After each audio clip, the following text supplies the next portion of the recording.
Good afternoon, dear students. Today, the topic of our lecture is pulmonary embolism.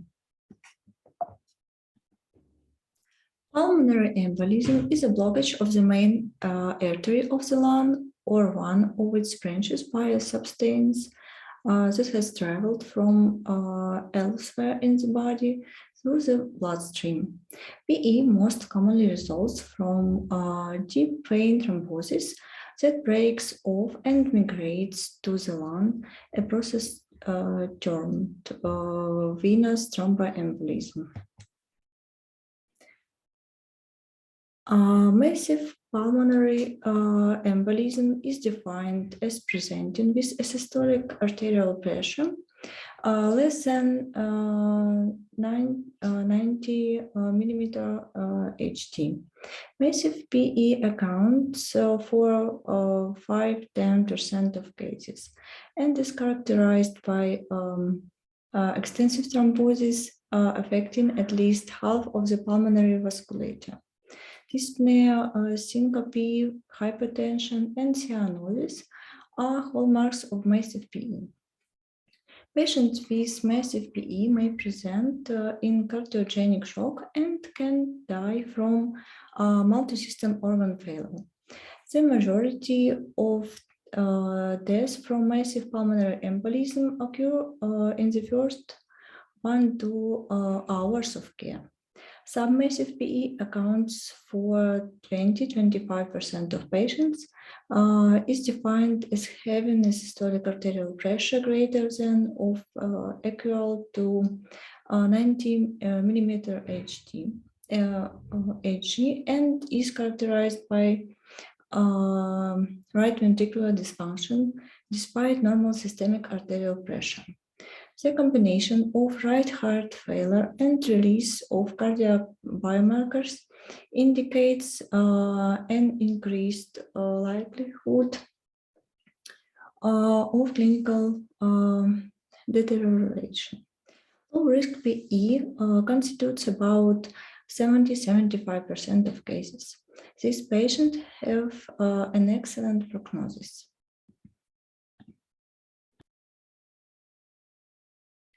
Classification of pulmonary embolism.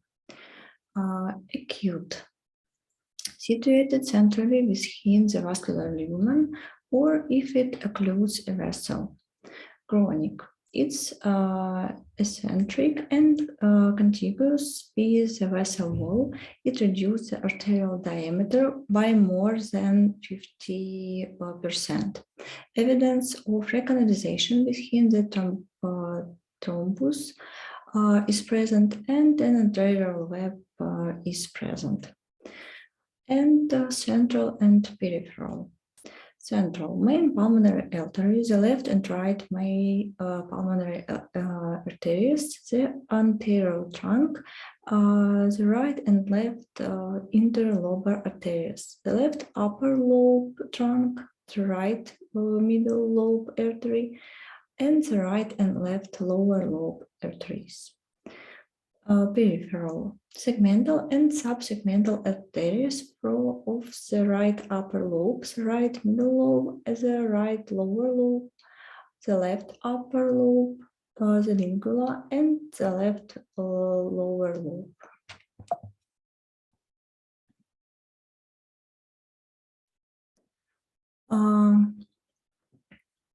Predisposing factors of pulmonary embolism.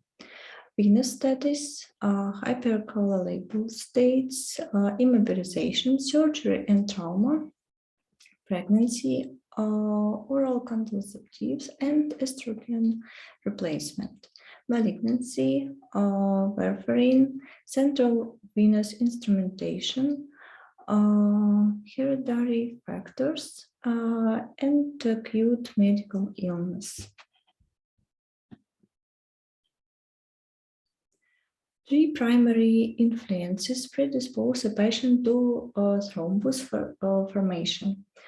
This from the so-called Virchow triad, which consists of the following: endothelial injury, status of blood flow, blood hypercoagulability.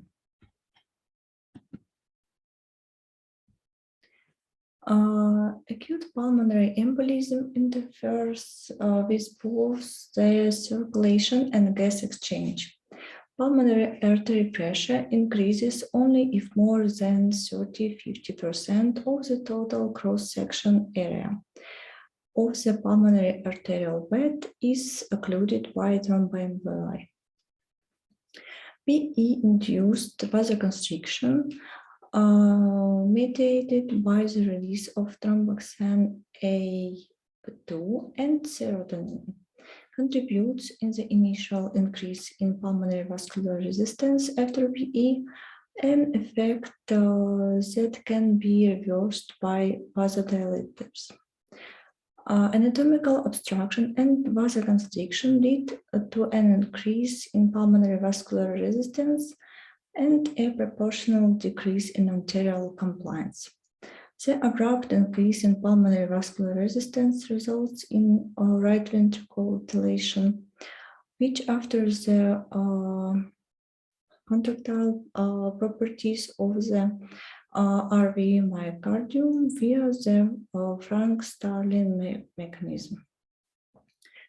The increase in right ventricle pressure and volume leads to an increase in wall tension and myocyte stretch.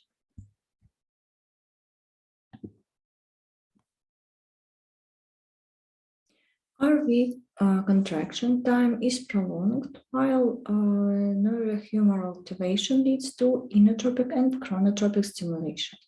Together with systemic vasoconstriction, this compensatory mechanism increases pulmonary artery pressure, improving flow through the obstructed pulmonary vascular bed, and thus temporarily stabilize systemic blood pressure. Since both right ventricle is unable to generate a mean pulmonary artery pressure above 40 millimeter Hg.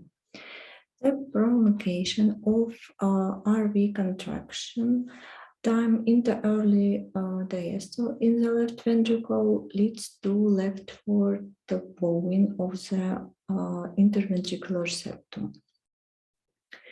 The desynchronization of the ventricles may be exacerbated by the development of right bundle branch block. As a result, the left ventricle filling is embedded in early diastole. And this may lead to a reduction of the cardiac output and contribute to systemic hypertension and hemodynamic instability. This inflammatory response might explain the secondary hemodynamic destabilization, which sometimes occurs 24–48 hours after acute PE. Also, early recurrence of PE may be an alternative explanation in some of these cases.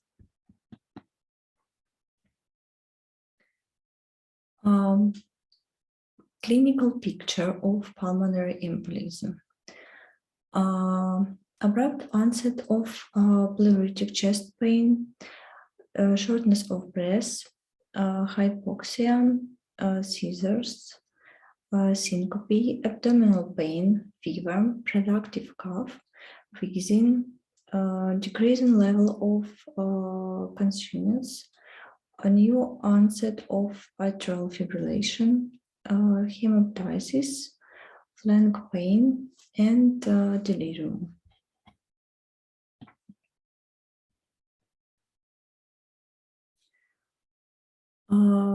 Physical examination. Physical signs can be like tachypnea, rails, accentuated second heart sound, tachycardia, fever, diaphoresis, S3 or S4 gallop, clinical signs and symptoms of thrombophlebitis, lower extremity the edema, cardiac murmur, and cyanosis.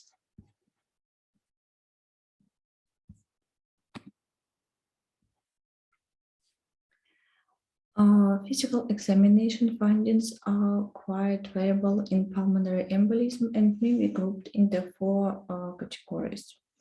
Massive pulmonary infarction, acute pulmonary infarction, acute embolism without infarction, multiple pulmonary emboli, and or thrombi.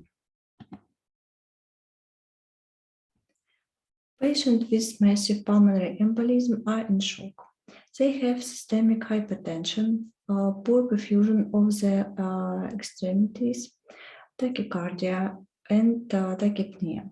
In addition, patients appear weak, pale, sweaty, and liquoric, and develop impaired mentation. Signs of pulmonary hypertension, such as palpable impulse over the second left intercostal space, loud P2, right ventricular S3 gallop, and a systolic murmur, louder on inspiration at left sternal border, may be present.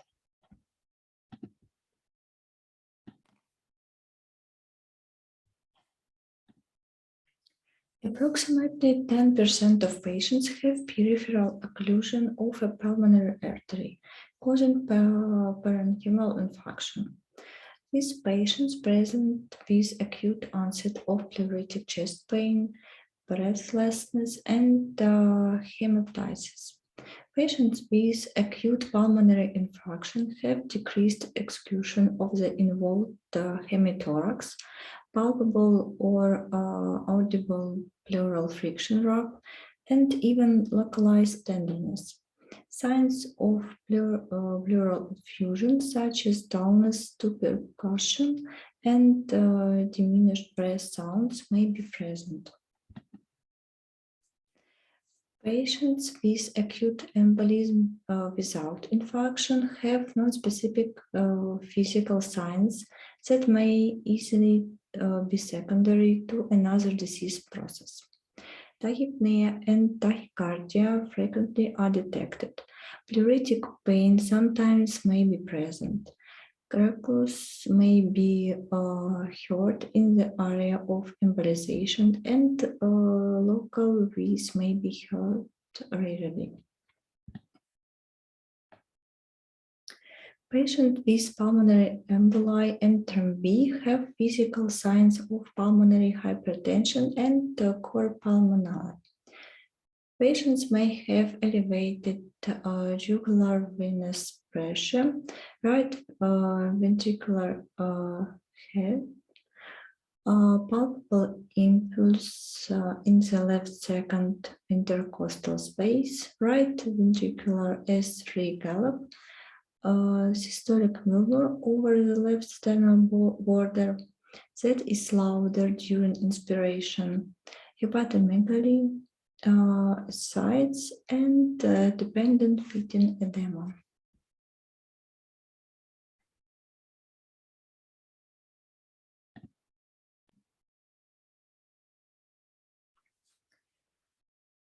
D-dimer testing is most reliable for excluding pulmonary embolism in younger patients who have no associated comorbidity of history of venous thromboembolism and whose symptoms are of short duration. It's of questionable value in patients who are older than 80 years, who are hospitalized, who have cancer, or who are pregnant, because non-specific elevation of D-dimer concentrations is common in such patients. D-dimer testing should not be used when the clinical probability of pulmonary embolism is high. D-dimer levels are elevated in plasma in the presence of acute thrombosis because of simultaneous activation of coagulation and fibrinolysis. The negative predictive value of D-dimer testing is high, and a normal D-dimer level renders acute PE or DVT unlikely.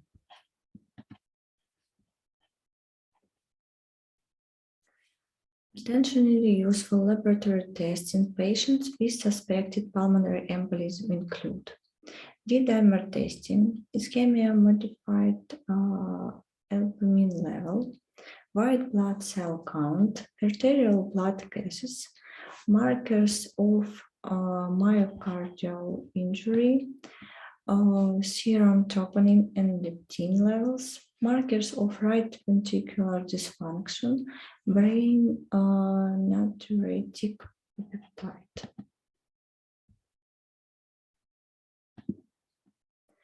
Laboratory tests and biomarkers. Markers of right ventricular dysfunction. In normotensive patients with PE, the positive predictive value of elevated BNP or NT-proBNP concentrations for early mortality is low.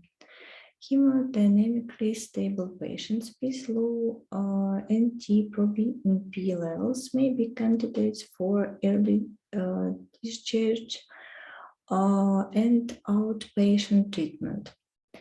Markers of myocardial injury. Elevated plasma troponin concentration or on admission have been reported in connection with PE and were associated with worse prognosis. Elevated serum creatinine levels and a decreased glomerular filtration rate are related to 30-day all-cause mortality in acute PE. Imaging studies that aid in the diagnosis of pulmonary embolism. Computed tomographic pulmonary angiography is the initial imaging modality of choice for stable patients with suspected pulmonary embolism. Pulmonary angiography.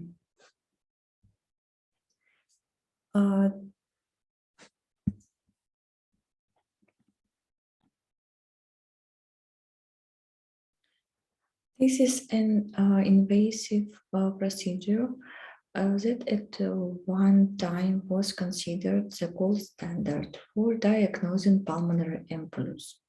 Pulmonary angiography is more often used to guide percutaneous catheter-directed treatment of acute PE.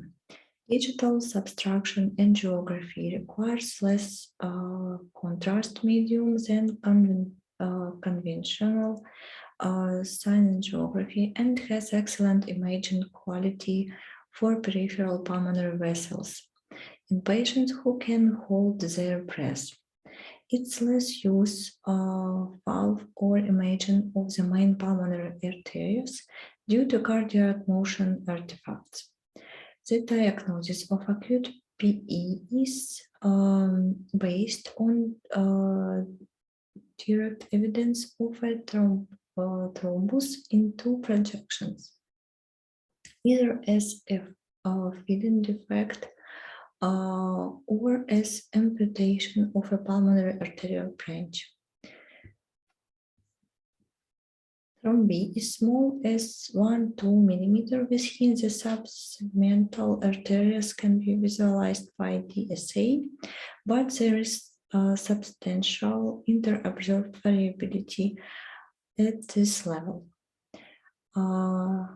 Direct signs of PE, such as slow flow of contrast, regional hyperperfusion, and delayed or diminished pulmonary venous flow are not validated and hence are not diagnostic.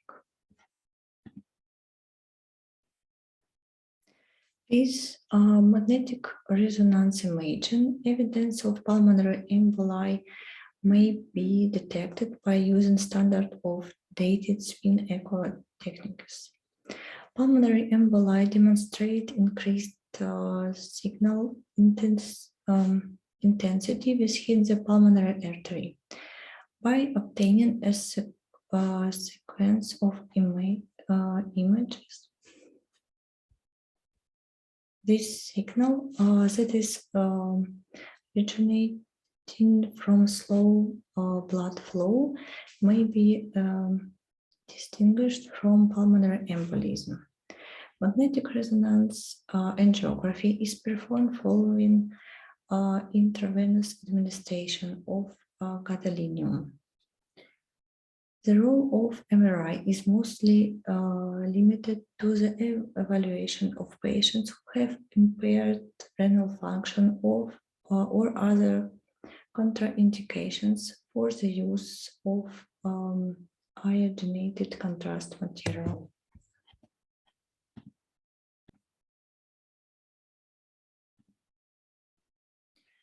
Chest radiographs are abnormal in most cases of pulmonary embolism, but the findings are non-specific. Common radiographic abnormalities include atelectasis, pleural infusion, parenchymal opacities, and elevation of the hemidiaphragm. The classic radiographic findings of pulmonary infarction include a wedge-shaped, pleural-based triangular opacity with an apex pointing towards the hills, or decreased vascularity and then enlarged right descending pulmonary artery. The chest radiographic findings are normal in most cases of pulmonary embolism.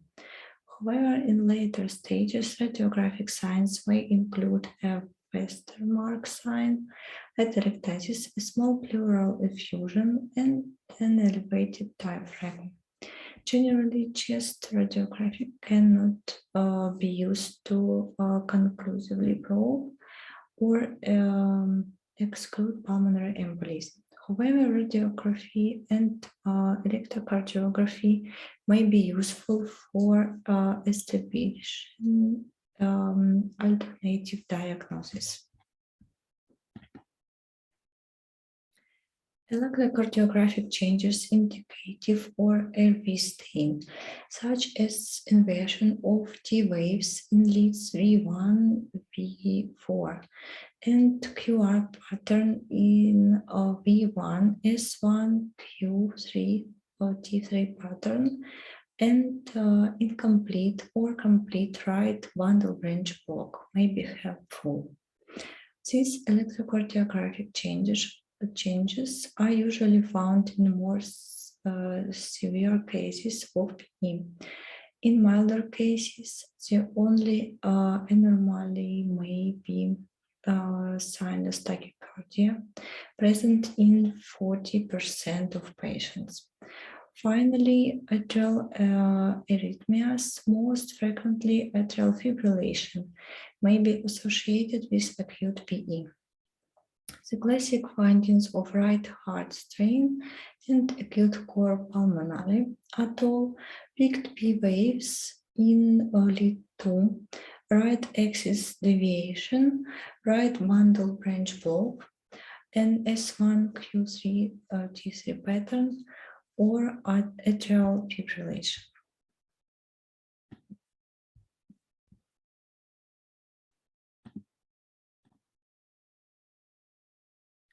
Treatment in the acute phase include hemodynamic and respiratory support, anticoagulation, thrombolytic treatment, surgical embolectomy, percutaneous catheter-directed treatment, venous filters, early discharge, and home treatment.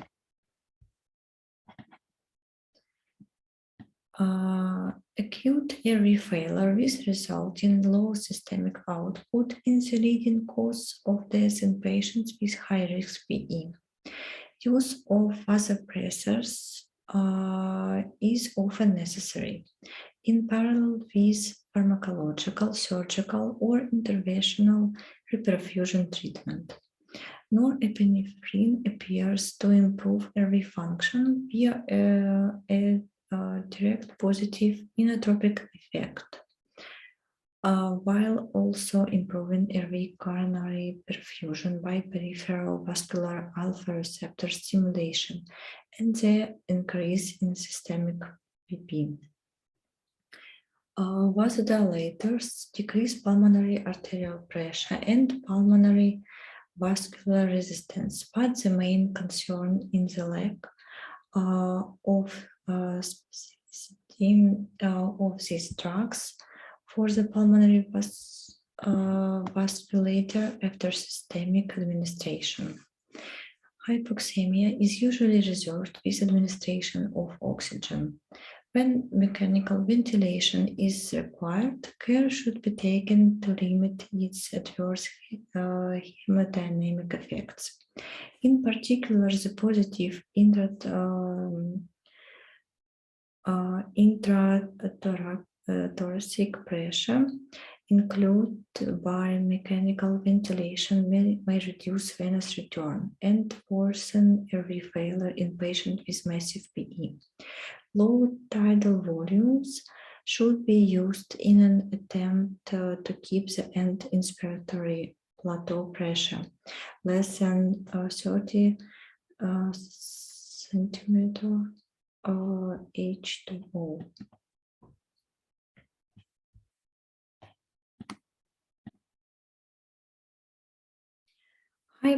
Hypoxemia is one of the features of severe PE and is mostly due to the mismatch between ventilation and perfusion. Administration of supplemental oxygen is indicated in patients with pulmonary embolism and CO2 less than 90%. Severe hypoxemia, respiratory failure that is refractory to conventional oxygen supplementation could be explained by right to left shunt through a patient foramen ovale or atrial septal defect. Further oxygenation techniques should also be considered, including high flow oxygen, taking into consideration that correction of hypoxemia will not be possible without simultaneous pulmonary reperfusion. Patients with RV failure are frequently hypertensive or are highly susceptible to the development of severe hypertension during induction of anesthesia, intubation, and positive pressure ventilation. Consequently, intubation should be performed only if the patient is unable to tolerate or cope with non-invasive ventilation. When feasible, non-invasive ventilation or oxygenation through a high-flow nasal cannula should be preferred. If mechanical ventilation is used, care should be taken to limit its adverse hemodynamic effects.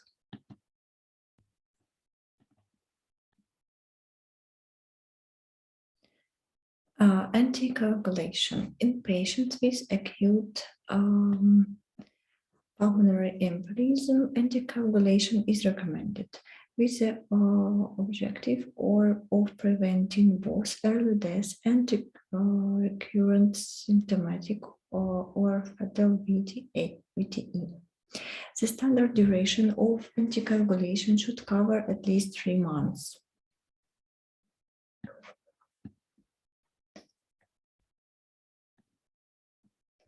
Diagnostic investigation should not delay empirical anticoagulant therapy. Thrombolytic therapy should be used in patients with acute pulmonary embolism who have hypertension, who don't have a high bleeding risk, and in selected patients with acute pulmonary embolism not associated with hypertension, who have a low bleeding risk and whose initial clinical presentation or clinical course suggest a high risk of developing hypertension. Long-term anticoagulation is critical to the prevention of recurrence of DVT or pulmonary embolism, because even in patients who are fully anticoagulated, DVT and pulmonary embolism can and often do cure. Anticoagulation medications include the following: unfractionated heparin, low molecular weight heparin, factor Xa inhibitors, vandaxinus, warfarin. Thrombolytic agents used in managing pulmonary embolism include the following: alteplase, retaplase, urokinase, streptokinase.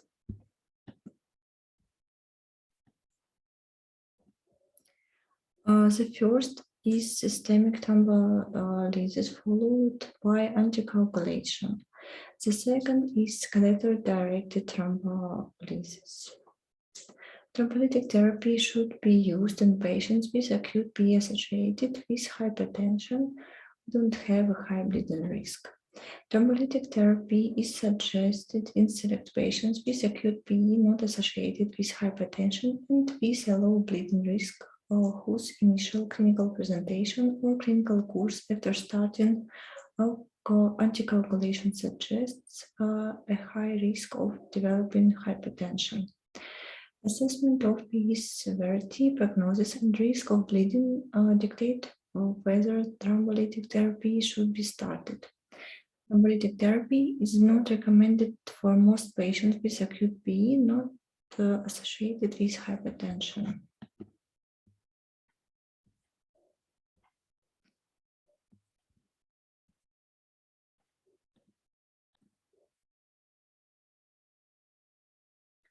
Thrombolysis is indicated for hemodynamically unstable patients with pulmonary embolism. Thrombolysis dramatically improves acute cor pulmonale. Thrombolytic therapy has replaced surgical embolectomy as the treatment for hemodynamically unstable patients with massive pulmonary embolism. Fibrinolytic regimens currently is common use for pulmonary embolism include two forms of recombinant TBA, alteplase and retaplase, along with urokinase and streptokinase. Surgical embolectomy. The first successful surgical pulmonary embolectomy was performed in 1924, several decades before the introduction of medical treatment for PE. Surgical embolectomy in acute PE is usually carried out with cardiopulmonary bypass without vorticose clamping and cardioplegic cardiac arrest, followed by incision of the two main pulmonary arteries with the removal or suction of fresh clots. Following repeat transport to the operating room and induction of anesthesia and median sternotomy, normotemic cardiopulmonary bypass should be instituted. Vorticose clamping and cardioplegic cardiac arrest should be avoided. With bilateral PA incisions, clots can be removed from both pulmonary arteries down to segmental level under direct vision. Long periods of postoperative cardiopulmonary bypass and weaning may be necessary for recovery of RV function. Parenteral anticoagulation. In patients with high or intermediate clinical probability for PA, parenteral anticoagulation should be initiated whilst awaiting the results of diagnostic tests. Immediate anticoagulation can be achieved with parenteral anticoagulation, such as intravenous IVth, subcutaneous low molecular weight heparin, or subcutaneous fondaparinux. IVh is recommended for patients in whom primary perfusion is considered, as well as for those with serious renal impairment or severe obesity. LMWH of fondaparinux are preferred over IVh for initial anticoagulation in pulmonary embolism. Available oral anticoagulants include vitamin K antagonists, direct thrombin inhibitors, direct factor 10A inhibitors. Oral anticoagulants should be initiated as soon as possible and preferably on the same day as a parenteral anticoagulant. Vitamin K antagonists have been the gold standard in oral anticoagulation for more than 50 years.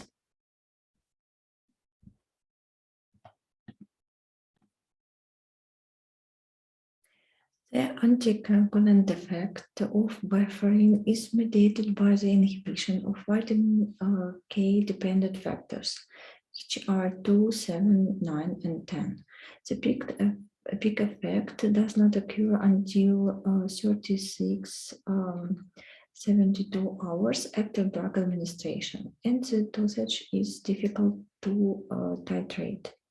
A prothrombin time ratio is expressed as an INR and is monitored to assess the adequacy of warfarin therapy.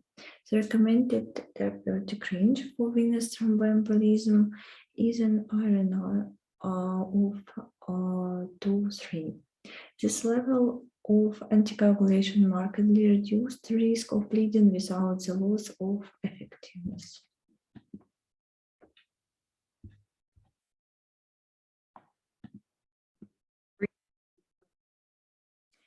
Epinephrine ethoxylate is a competitive resorbable non-peptide antagonist of thrombin.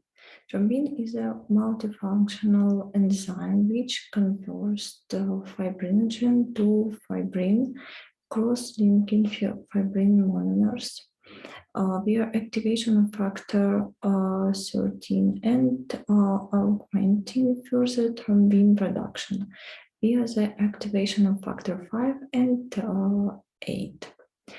It also activates platelets, generates anticoagulant activity via activation of protein C, and initiates numerous cellular processes, including wound healing. Rivaroxaban is a competitive resorbable antagonist of activated factor 10. Factor 10-8 is an active component of the prothrombinase complex that catalyzes conversion of thrombin to thrombin. The current recommendation is that patients with acute pulmonary embolism should be considered in patients with acute PE and absolute contraindications to anticoagulation. An ideal IVC filter should be easily and safely placed using a percutaneous technique, biocompatible and mechanically stable, and able to trap emboli without causing occlusion of the vena cava. Complications of pulmonary embolism.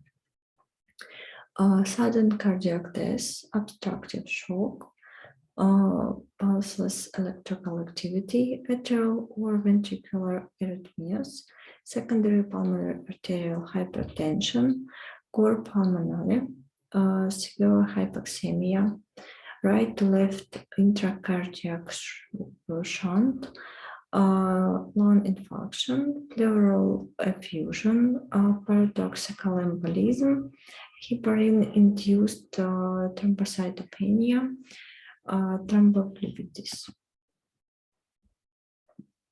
Bad embolism.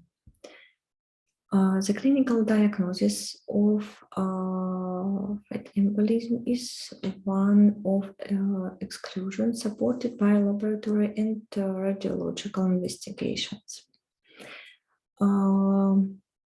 Clinical signs fat embolism includes major and minor.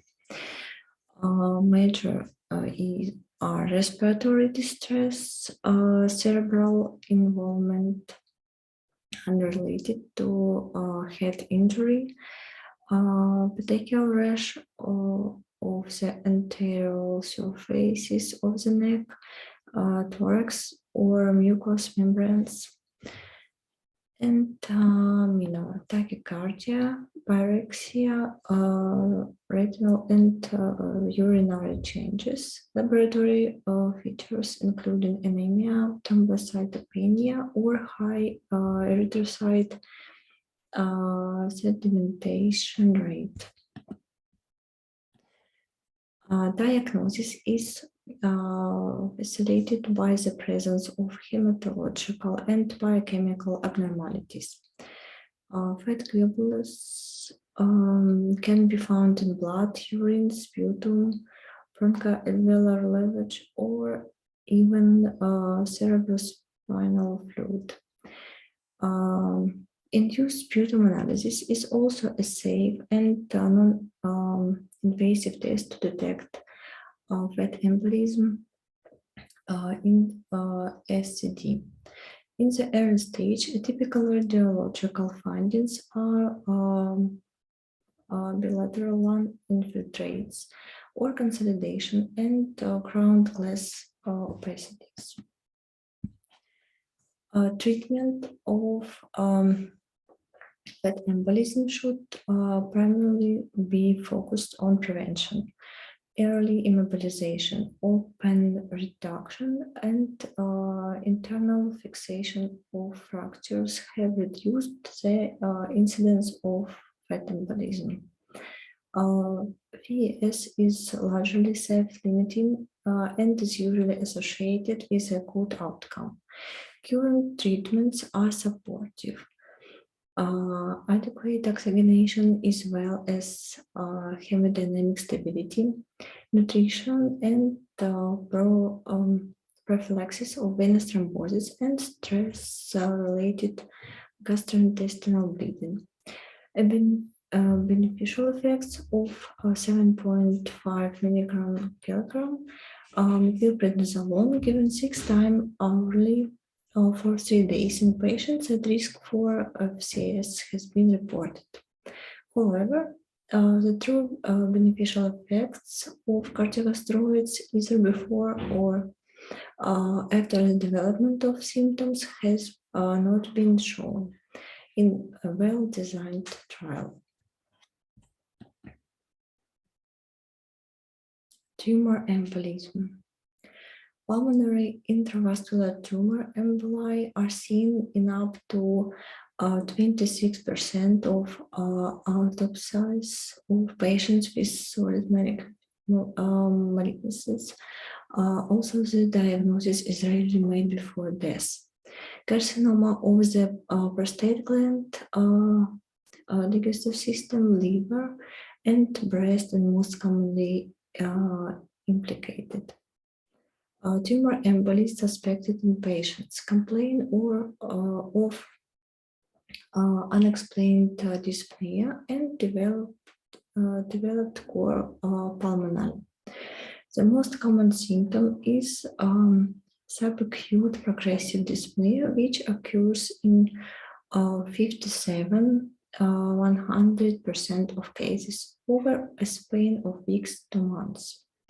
The prognosis is poor, and the median survival from diagnosis is a few weeks. Surgical cure by resection of the primary tumor has been reported in patients with atrial myxoma, renal cell carcinoma, and choriocarcinoma. Chemotherapy is rarely indicated. Also, favorable results have also been reported in patients with choriocarcinoma and breast cancer. Thank you for attention. Goodbye.